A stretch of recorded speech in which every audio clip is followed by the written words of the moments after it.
राहुल गांधी को सुनते हैं क्योंकि वो यहां पर पहुंचे। क्या कुछ कह रहे हैं जरा सुनते हैं। स्टेज पे कांग्रेस के हमारे सब वरिष्ठ नेता,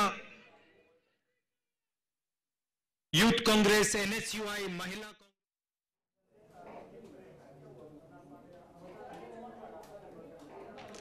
तो राहुल कांग्रेस के गांधी हमारे मित्रों, आप सबका यहां बहुत बहुत स्वागत। गर्मी में आप यहां आए मेरी बात सुनने, इसके लिए दिल से आपको धन्यवाद।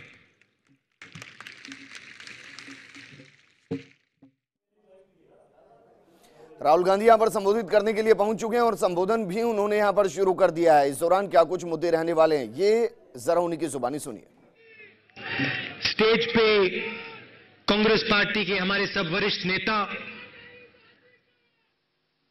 यूथ कांग्रेस, एनएसयूआई, महिला कांग्रेस, सेवा दल के हमारे सब लोग,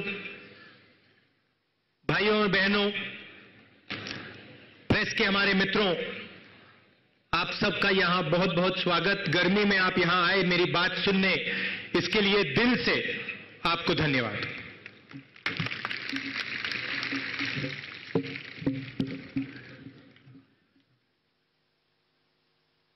कुछ ही महीनों में लोकसभा का चुनाव है, आपको नई सरकार चुननी है और दो विचारधाराओं की लड़ाई हो रही है। एक तरफ बीजेपी, आरएसएस, नरेंद्र मोदी जी, दूसरी तरफ कांग्रेस पार्टी, आप लोग, हम लोग। बीजेपी, आरएसएस, नरेंद्र मोदी जी कहते हैं कि दो हिंदुस्तान होने चाहिए। एक अमीरों का हिंदुस्तान, प्राइवेट हवाई जहाज वाला हिंदुस्तान, बड़ी चमकती हुई गाड़ी वाला हिंदुस्तान, और दूसरा किसानों का, मजदूरों का, हमारी माताओं बहनों का, छोटे दुकानदारों का, बेरोजगार युवाओं का। कांग्रेस पार्टी कहती है एक हिंदुस्तान होगा, एक झंडा है। अगर दो हिंदुस्तान होने थे तो दो झंडे होते, एक झंडा है, एक हिंदुस्तान होगा, उसमें सबको न्याय मिलेगा। और आप अगर हमारा काम देखें, चाहे वो सफेद क्रांति हो, हरी क्रांति हो,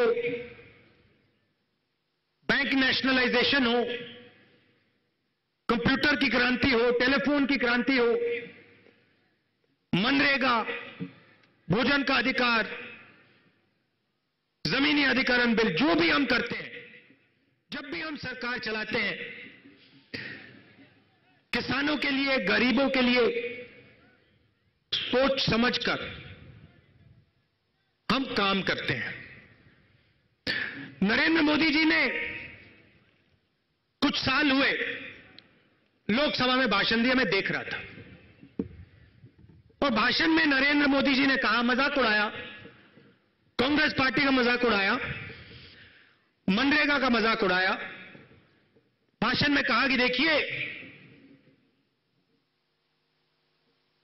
मनरेगा शर्म की बात है, मनरेगा सबसे बेकार योजना है, मनरेगा से किसी को फायदा नहीं हुआ।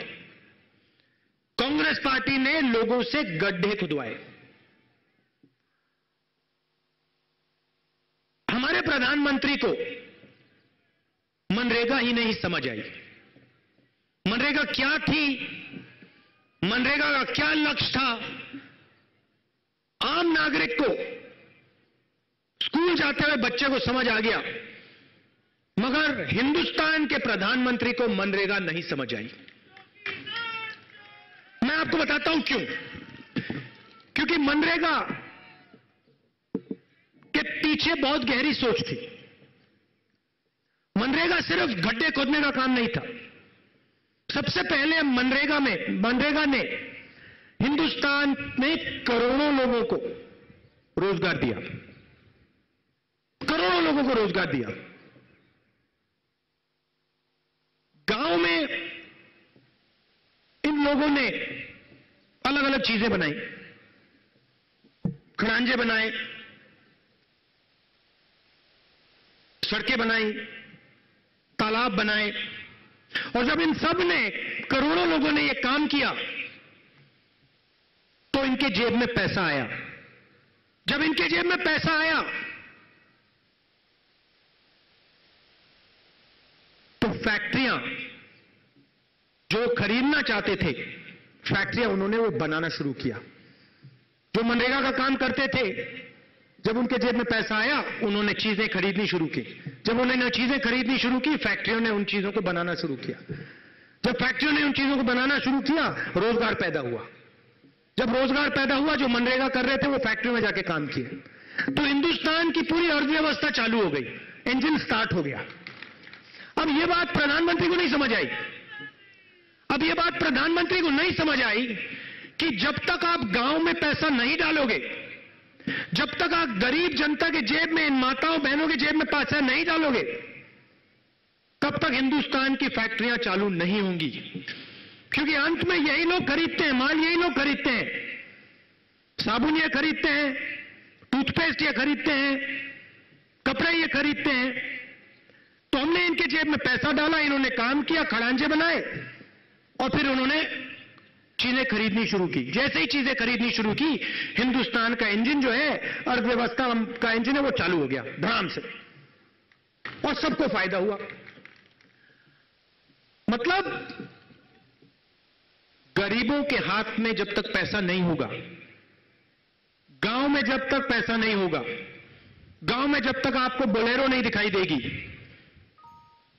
गरीबों के घर में जब आपको, नहीं बोल रहा हूं, गरीबों के घर में जब तक आपको टूथपेस्ट, साबुन, शैंपू, नई शर्ट नहीं दिखाई देगी, तब तक हिंदुस्तान का अर्थव्यवस्था का इंजन शुरू नहीं हो सकता। अब ये बात आप किसी भी बच्चे को कह दो, समझ जाएगा कहा हाँ भैया सही बात है। मगर ये बात हमारे प्रधानमंत्री को नहीं समझ आई। अब प्रधानमंत्री ने क्या किया? मनरेगा को खत्म किया, फिर भोजन अधिकार को खत्म किया। वहां तक बात चल भी सकती थी क्योंकि हिंदुस्तान की जनता बड़ी होशियार है, काम निकाल लेती है। मगर फिर इस प्रधानमंत्री ने नोटबंदी कर डाली। नोटबंदी से क्या हुआ? जो आपके पास था, जो आपके जेब में था, आपके घरों में था, आपका पैसा, गांव में जो पैसा था, वो नरेंद्र मोदी जी ने पकड़ के बैंक में डाल दिया। तो आपके पास कोई पैसा नहीं बचा। वो अलग बात है कि आपसे पैसा लेकर उन्होंने नीरव मोदी को दिया, मेहुल चोकसी को दिया, ललित मोदी को दिया, उस पर मैं आऊंगा, वो भी मैं आपको बताऊंगा।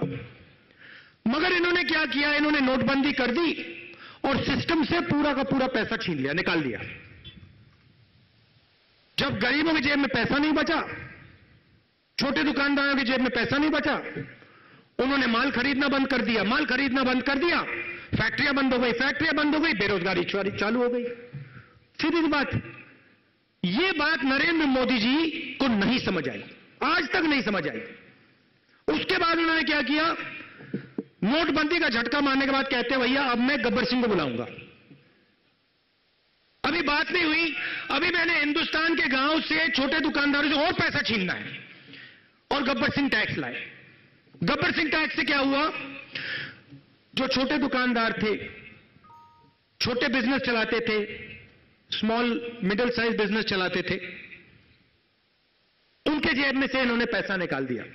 सिर्फ पैसा नहीं निकाला, जो इनकम टैक्स वाले हैं उन सबको इनके पीछे छोड़ दिया। आज छोटा दुकानदार हो, small businessman, middle size businessman हो, आज वो व्यापार नहीं कर रहा। आज वो सिर्फ जीएसटी की फॉर्म भर रहा है। दिन भर वो जीएसटी की फॉर्म भरता है और प्रार्थना करता है कि टैक्स वाला आके हमसे रिश्वत ना मांगे। तो नरेंद्र मोदी जी ने पूरे देश की जो अर्थव्यवस्था है वो ठप कर दी, बंद कर दी। ना रोजगार पैदा हो रहा है, ना गांव में पैसा है, ना माताओं बहनों के जेब में, घर में रुपया। बड़ी मुश्किल है। 45 साल से सबसे ज्यादा बेरोजगारी आज नरेंद्र मोदी जी के प्रधानमंत्री होते हैं। जहां भी आप जाओ, राजस्थान, दिल्ली, कहीं भी चले जाओ, किसी भी युवा से पूछो भैया क्या करते हो, क्या करते हो, आपको बताएंगे कुछ नहीं, क्योंकि पूरा का पूरा सिस्टम नष्ट कर दिया है, पूरा का पूरा ढांचा खत्म कर दिया है। और इस व्यक्ति को समझ नहीं आ रही है, इस व्यक्ति को हिंदुस्तान समझ ही नहीं आ रहा है, ये बात इसको पता ही नहीं लग रहा क्या हो रहा है। ये दिन भर भाषण देते हैं, झूठे वायदे करते हैं, 15 लाख रुपए बैंक अकाउंट में डाल दूंगा, किसानों को कर्जा माफ कर दूंगा, सही दाम दिला दूंगा, 2 करोड़ युवाओं को मैं रोजगार दे दूंगा। बस भैया एक काम करना, प्रधानमंत्री बना देना, मुझे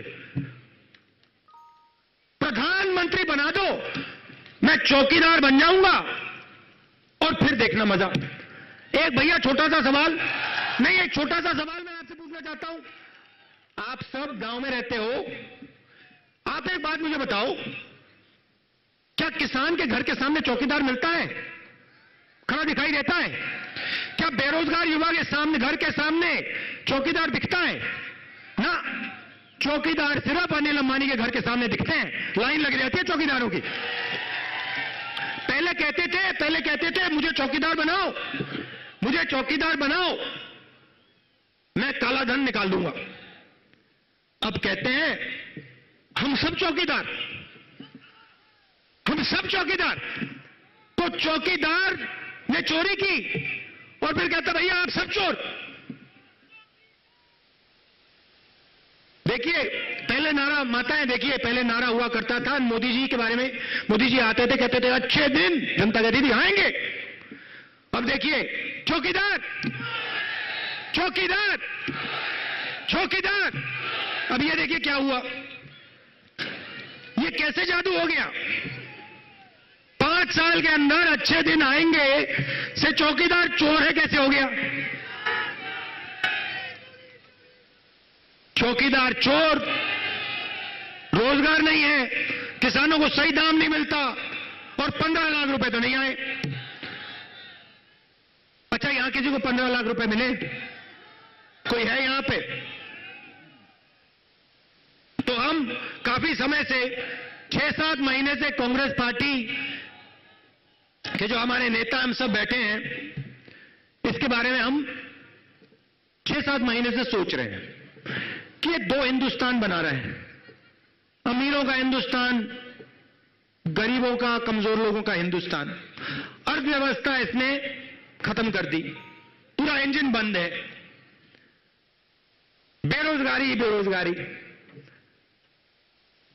तो हम कुछ महीनों से अब बात कर रहे हैं और हमने एक निर्णय ले लिया है और मैं आपको एक ऐतिहासिक आज बात बताने जा रहा हूं। गरीबी पे कांग्रेस पार्टी सर्जिकल स्ट्राइक करने जा रही है, गरीबी पे सर्जिकल स्ट्राइक करने जा रही है। मैं आपको बताता हूं कैसे होगा। मैंने सोचा कि 21वीं सदी में हिंदुस्तान में गरीबी नहीं होनी चाहिए। इस बात से आप सहमत हैं कि हम मॉडर्न देश की बात करते हैं, सुपर पावर की बात करते हैं, मगर हमारे देश में करोड़ों गरीब लोग हैं। नरेंद्र मोदी ने गरीब को मिटाने की कोशिश की, हम अब गरीबी को मिटाएंगे। तो कैसे करा जाएगा मैं आपको थोड़ा बताता हूं, माताएं बहनों को बताता हूं, क्योंकि ये जो पैसा आएगा, आप मुस्कुरा रही हैं, मगर ये जो पैसा आएगा ये आपके बैंक अकाउंट में जाएगा, औरतों के बैंक अकाउंट में जाएगा। मैं आपको समझाना चाहता हूं अब कांग्रेस पार्टी 2019 में क्या करने जा रही है। धमाका, धमाका। अब सुनिए, हमने निर्णय लिया है कि हिंदुस्तान में 2019 में हम एक मिनिमम आमदनी की लाइन बना देंगे। मतलब इतने रुपए की मिनिमम आमदनी की लाइन है, उस लाइन से कोई भी नागरिक नीचे नहीं रहेगा। मतलब कम से कम आमदनी की गारंटी कांग्रेस पार्टी हिंदुस्तान के हर नागरिक को देने जा रही है।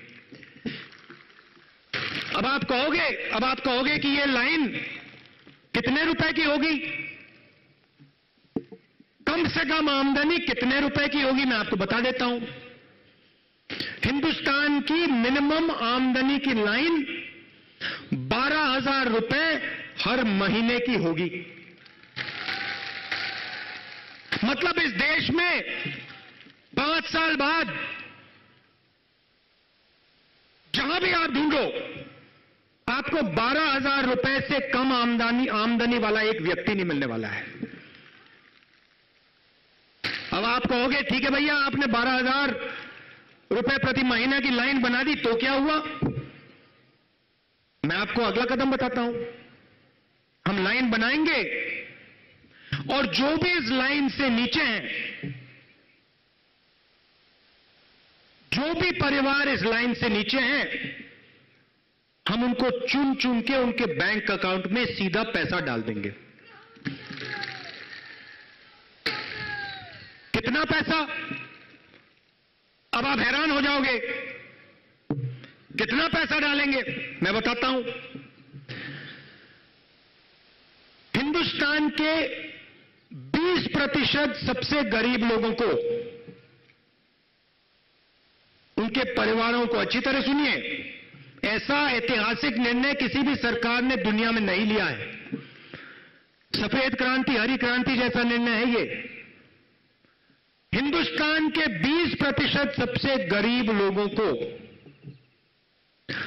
हर साल 72,000 रुपए बैंक अकाउंट में डाल दिया जाएगा। मतलब 5 साल के अंदर मोदी जी ने 15 लाख का वायदा किया था। उन्होंने कहा था 15 लाख बैंक अकाउंट में डालेंगे। हम 15 लाख नहीं डाल सकते क्योंकि हम सच्चाई बोलते हैं। 15 लाख नहीं किया जा सकता है, मगर 5 साल में 3,60,000 रुपए हम हर परिवार 20% सबसे गरीब परिवारों के बैंक अकाउंट में डाल के दिखा देंगे। योजना का नाम भी बहुत सुंदर रखा है। योजना का नाम न्याय। न्यूनतम आय योजना। इसके माध्यम से हिंदुस्तान के सबसे गरीब 20% लोगों को हिंदुस्तान की सरकार बैंक अकाउंट में 72,000 रुपए साल के डाल के दिखा देगी। इसका न्याय नाम क्यों रखा? क्योंकि कोई तोहफा नहीं है, यह फ्री गिफ्ट नहीं है, यह न्याय है। अगर नरेंद्र मोदी हिंदुस्तान के सबसे अमीर लोगों को 3.5 लाख करोड़ रुपए कर्जा माफ करके दे सकते हैं, अगर नरेंद्र मोदी नीरव मोदी को 35,000 करोड़ रुपए दे सकते हैं, अगर वो विजय माल्या को 10,000 करोड़ रुपए दे सकते हैं, ललित मोदी को हजारों करोड़ रुपए दे सकते हैं, मेहुल चोकसी को 35,000 करोड़ रुपए दे सकते हैं, अनिल अंबानी को 45,000 करोड़ रुपए कर्जा दे सकते हैं, फिर 30,000 करोड़ रुपए राफेल मामले में दे सकते हैं, तो कांग्रेस पार्टी हिंदुस्तान के गरीब परिवारों को 72,000 रुपए साल का दे सकती है। अब देखिए होगा क्या। गरीबों के बैंक अकाउंट में पैसा जाएगा। गरीबों के बैंक अकाउंट में पैसा जाएगा। जैसे ही गरीबों के बैंक अकाउंट में पैसा जाएगा, गरीब लोग अलग अलग चीजें खरीदना शुरू करेंगे। जैसे वो चीजें खरीदना शुरू करेंगे, वैसे फैक्ट्रियां चालू हो जाएंगी। जैसे फैक्ट्रियां चालू होंगी, हमारे जो युवा आज बेरोजगार हैं, उनको उन फैक्ट्रियों में काम मिलना शुरू हो जाएगा। ये जो नरेंद्र मोदी जी ने पिछले 5 साल नुकसान किया है, जो आपके खिलाफ अन्याय किया है, जो छोटे दुकानदारों को मार मार के पीटा है, जो स्मॉल मीडियम बिजनेस वालों की धज्जियां उड़ाई है, जो किसानों का कर्जा माफ नहीं किया है, जो युवाओं को बेरोजगार किया है, 5 साल का न्याय जो उन्होंने किया, इसके लिए हम आपको अगले 5 साल में न्याय देंगे और आपके बैंक अकाउंट में सीधा पैसा डालेंगे। मैंने आपसे वायदा किया था, राजस्थान के चुनाव में मैंने आपसे साफ कहा, देखिए मैं 15-20 वायदे नहीं करता हूं, मगर जो मैं कह देता हूं, मेरे मुंह से अगर वो बात निकल गई तो मेरा रिकॉर्ड देख लीजिए, मैं करके देता हूं।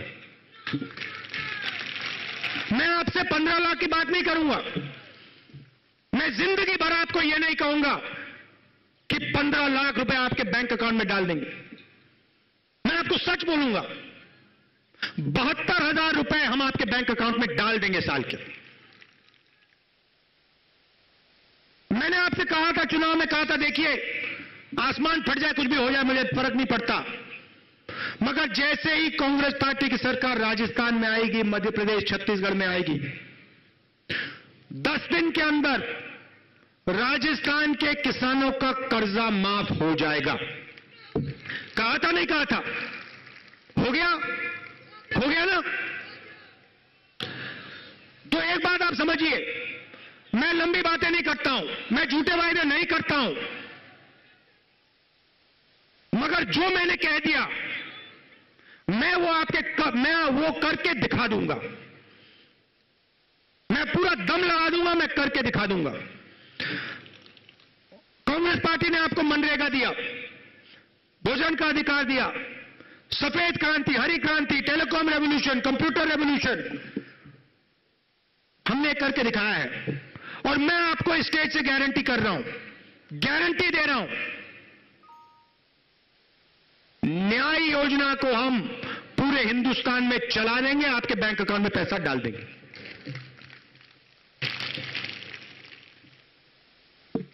युवाओं से मैं कहना चाहता हूं, और सिर्फ राजस्थान, सिर्फ बूंदी के युवाओं से नहीं, पूरे हिंदुस्तान के युवाओं से, पिछले 5 साल नरेंद्र मोदी जी ने आपका टाइम जाया किया है। मैं जानता हूं कि आप इस देश से कुछ ज्यादा नहीं चाहते हो, आप मुफ्त में कुछ नहीं चाहते हो, आप सिर्फ देश के लिए काम करना चाहते हो, आप सिर्फ रोजगार चाहते हो। मैं इस बात को समझता हूं। पिछले 5 सालों में नरेंद्र मोदी ने हिंदुस्तान की अर्थव्यवस्था पर आक्रमण किया, नोटबंदी की, सारी फैक्ट्रियां बंद कर दी, गब्बर सिंह टैक्स किया, आपका नुकसान किया, और पूरा का पूरा फायदा 15 लोगों को उन्होंने दिया है। आप बंबई के चक्कर काटते हो, रोजगार ढूंढते हो, कभी जाके अनिल अंबानी का घर देखिए, कभी जाके देखिए, अनिल अंबानी ने जिंदगी भर में हवाई जहाज नहीं बनाया, एक हवाई जहाज नहीं बनाया उसने। हिंदुस्तान एरोनॉटिकल लिमिटेड सरकारी कंपनी 70 साल से हवाई जहाज बना रही है। हिंदुस्तान के एयरफोर्स के सब हवाई जहाज वो बनाती है। यूपीए की सरकार ने साफ कहा था, देखिए एयरफोर्स को राफेल हवाई जहाज खरीदना है, 126 हवाई जहाज खरीदने हैं, 526 करोड़ रुपए का एक हवाई जहाज होगा, हिंदुस्तान एरोनॉटिकल हवाई जहाज बनाएगी। हिंदुस्तान में, हिंदुस्तान के प्रदेशों में हवाई जहाज बनेगा, हाईटेक हवाई जहाज बनेगा, लाखों युवाओं को रोजगार मिलेगा। सिर्फ हवाई जहाज नहीं बनेगा, अलग अलग चीजें बनाई जाएंगी। हवाई जहाज के इलेक्ट्रॉनिक्स, हवाई जहाज का रेडार, उसमें मिसाइल जो लगते हैं, सब कुछ हिंदुस्तान में बनेगा। एचएएल को बनाना था, बहुत फायदा होता, राजस्थान के युवाओं को रोजगार मिलता। नरेंद्र मोदी ने क्या किया? फ्रांस जाते हैं, युवा अच्छी तरह सुनो समझो, फ्रांस गए, उनके साथ अनिल अंबानी गए, 126 हवाई जहाज के बजाय 36 हवाई जहाज कर दिया, 526 करोड़ रुपए के हवाई जहाज को 1600 करोड़ रुपए में खरीदा। फ्रांस का राष्ट्रपति कहता है, चौकीदार, हिंदुस्तान के चौकीदार ने हमें साफ बता दिया था कि अगर फ्रांस को हवाई जहाज बेचना है तो अनिल अंबानी के साथ सौदा करना पड़ेगा। मैं नहीं बोल रहा हूं, आप देख लीजिए, इंटरनेट युवाओं, आप इंटरनेट पर जाओ, फ्रांस के राष्ट्रपति का नाम हॉलैंड है, हॉलैंड का बयान देख लो, वहां साफ उसने बोला है कि हिंदुस्तान के चौकीदार ने हमें बताया 1600 करोड़ रुपए का खरीदना है, 36 खरीदना है, अनिल अंबानी को दिलवाना है।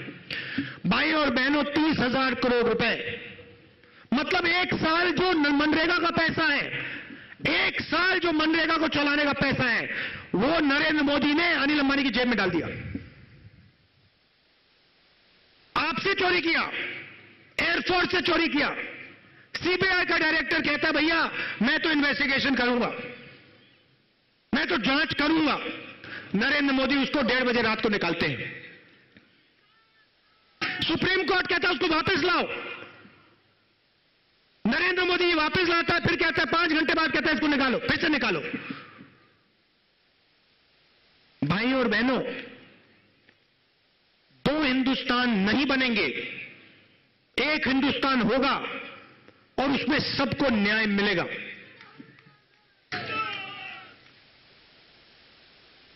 आपके बच्चे स्कूल जाते हैं, यूनिवर्सिटी जाते हैं, आप जेब से पैसा निकालकर उन्हीं 15 लोगों को देते हो। किसी किसान को अपने बच्चों को इंजीनियर बनाना हो, लॉयर बनाना हो, डॉक्टर बनाना हो, तो पहले लाखों रुपए निकालकर अनिल अंबानी को दो, फिर अपने बच्चों को कॉलेज में भेजो। कोई बीमार होता है, किसी को कैंसर होता है, प्राइवेट अस्पताल में जाओ, अनिल अंबानी के अस्पताल में जाओ, लाखों रुपए निकालो, पहले वहां डालो, फिर इलाज होगा। किसान बीमा देता है, आपका पैसा, आपकी जेब से पैसा भी निकलता है, सीधा आप उसको अनिल अंबानी की जेब में डालते हो। बीमा की कंपनी भी वो चला रहे हैं, अलग अलग जिले बांट रखे हैं, 15 जिले उसको दे रखे हैं, 15 जिले उसको दे रखे हैं, जम्मू कश्मीर अनिल अंबानी को दे रखा। आप अपना पैसा दो,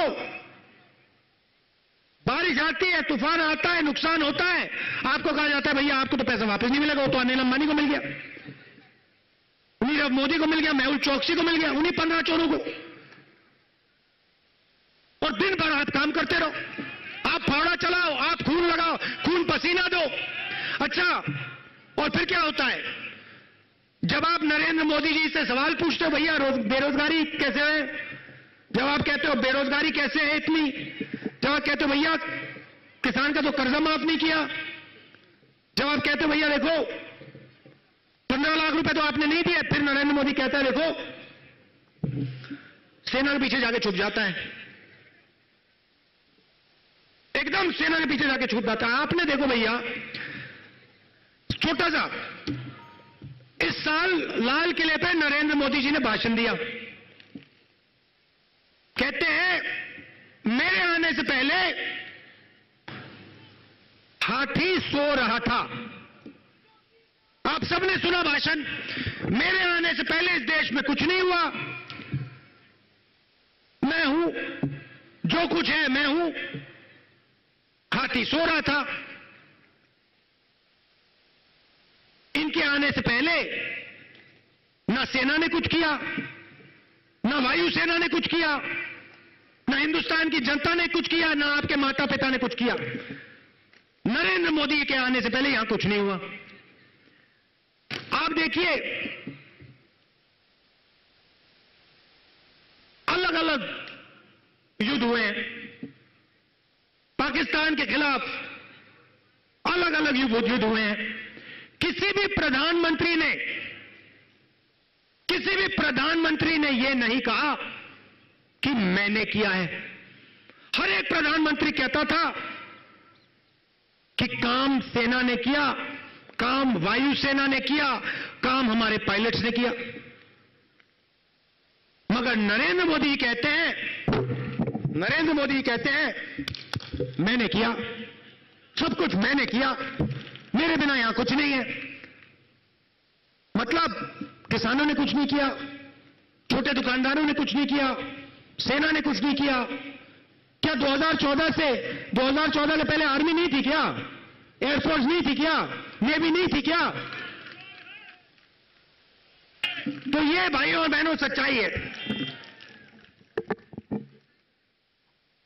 दो तीन चीजें मैं अंत में आपसे कहना चाहता हूं।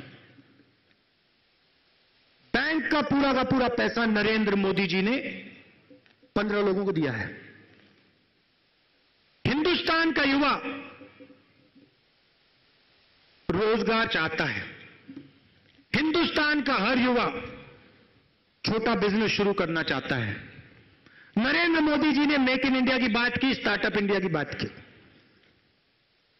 मगर जो छोटे दुकानदार हैं, स्मॉल मीडियम बिजनेस वाले हैं, युवा हैं, जो बिजनेस चालू करना चाहते हैं, उनको नरेंद्र मोदी जी ने बैंक का एक भी रुपया नहीं दिया।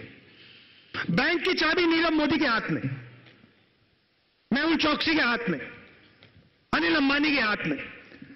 2019 में हमारी सरकार बनेगी, बैंक की चाबी लेकर नीरव मोदी, मेहुल चोकसी, विजय माल्या के हाथ से छीनकर हम हिंदुस्तान के युवाओं के हाथ में डाल देंगे।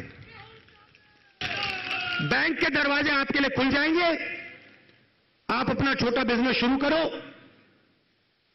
छोटी सी कंपनी चालू करो, मैन्युफैक्चरिंग यूनिट चालू करो और हिंदुस्तान को रोजगार देने का काम शुरू करो। किसान अपना माल उगाते हैं, सब्जी, फल, आपको मंडी में जाके बेचना पड़ता है, सही दाम नहीं मिलता। तो आपके खेतों के पास एक बार फिर से अर्थव्यवस्था शुरू हो जाए, न्याय योजना के बाद शुरू हो जाए, इंजन शुरू हो जाए, तो आपके खेत के पास हम फूड प्रोसेसिंग यूनिट लगा देंगे। मतलब आप आलू उगाते हो तो आपके खेत के बिल्कुल पास आलू की फैक्ट्री, टमाटर उगाते हो खेत के बिल्कुल पास टमाटो केचप की फैक्ट्री, सोयाबीन उगाते हो सोयाबीन की तेल की फैक्ट्री, जो भी आप उगाते हो आपके खेत के पास उसकी फैक्ट्री लगा देंगे। आप सीधा जाओगे, फैक्ट्री में जाओगे, अपना माल बेचोगे, आपको सही दाम मिलेगा।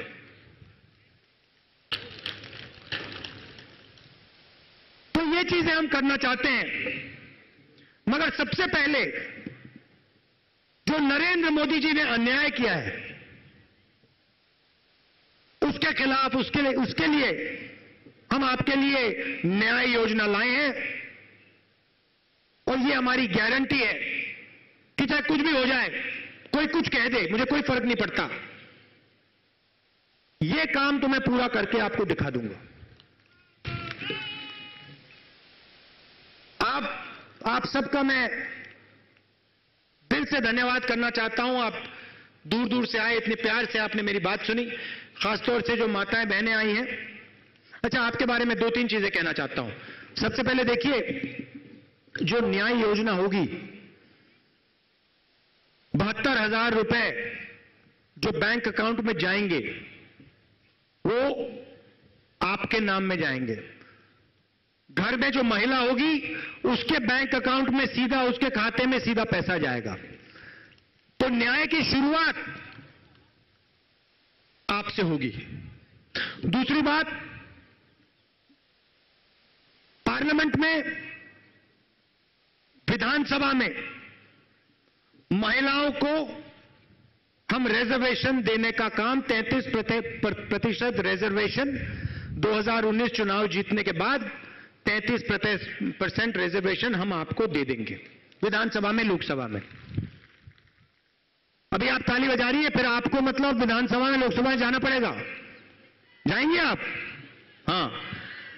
और सेंट्रल गवर्नमेंट में 33% रिजर्वेशन महिलाओं को रोजगार में दिया जाएगा।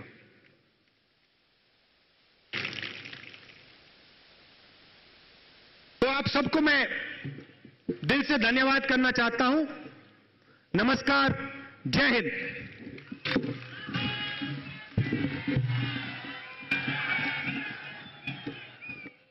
तो राहुल गांधी को आप सुन रहे थे, कांग्रेस के राष्ट्रीय अध्यक्ष, जो कि रण क्षेत्र में पूरे तरीके से उतर चुके हैं पूरी तैयारी के साथ। उनके भाषण को आपने सुना और उनके भाषण में जो तमाम तरीके के वादे किए गए थे उन्हें वो लगातार दोहरा रहे हैं। और सबसे अहम बात, खुद केंद्र सरकार तो यहां पर कटाक्ष किया ही जा रहा है, लेकिन प्रधानमंत्री नरेंद्र मोदी को यहां पर छोड़ा नहीं जा रहा, क्योंकि यहां पर तंज उन पर कसा जा रहा है। और उन्होंने साफ यहां पर कहा है कि आपको लाल किले का वो भाषण याद होगा जो इसी साल दिया था, और यहां पर बड़ी बड़ी बातें कही थी। वो हमेशा कहते हैं कि मैंने ये किया, मैंने ये किया। तो क्या आपको ये लगता है, राहुल गांधी का कहना है कि इससे पहले कुछ नहीं हुआ था, लेकिन अगर आप कांग्रेस की सरकार को चुनते हैं तो आपको बहुत कुछ मिलता हुआ यहां पर